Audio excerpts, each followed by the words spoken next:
बीडमधील संतोष देशमुख यांच्या हत्येप्रकरणी एक मोठी अपडेट समोर आलेली आहे। फरार 3 आरोपी त्यांच्यापैकी दोघांना ताब्यात घेतल्याची माहिती सूत्रांकडून मिळते। हत्ये प्रकरणातील आरोपी सुदर्शन घुले आणि त्याचबरोबर सुधीर सांगळे या दोघांना ताब्यात घेतल्याची माहिती मिळते। सरपंच संतोष देशमुख यांचं लोकेशन देणारा आणखी एका संशयिताला ताब्यात घेण्यात आलेला आहे। 3 जणांना पोलिसांनी ताब्यात घेतल्याची माहिती मिळते। हत्येच्या 25 दिवसांनंतर या तिघांना ताब्यात घेतल्याची माहिती मिळते।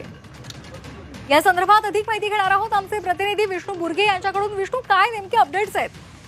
खरं तर सुदर्शन घुले हा मुख्य आरोपी मानला जातो आणि यालाच ताब्यात घेतल्याचं प्राथमिक माहिती मिळत आहे। सुधीर सांगळे या दोघांना पोलिसांनी जे आहे ते ताब्यात घेतलेलं आहे।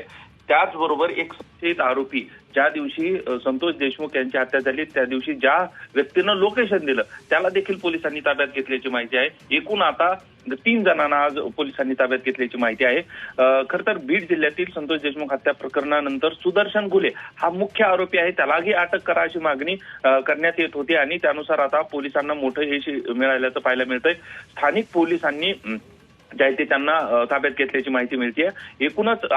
एकूण 2 आरोपी जे आहेत ते ताब्यात घेण्यात आलेले आहेत खून प्रकरणातील आणि एक संशयित आहे। त्याचबरोबर एक आरोपी अजूनही फरार आहे। त्यामुळं या सगळ्या प्रकरणामध्ये 2 आरोपी आणि त्यात महत्वाचं म्हणजे सुदर्शन घुले याला आता ताब्यात घेतलं असल्यामुळे पोलिसांना या सगळ्या प्रकरणाचे धागेदोरे आता लागणार आहेत आणि त्यामुळे या सगळ्या प्रकरणाचा उलगडा लवकर होईल अशी शक्यता आहे।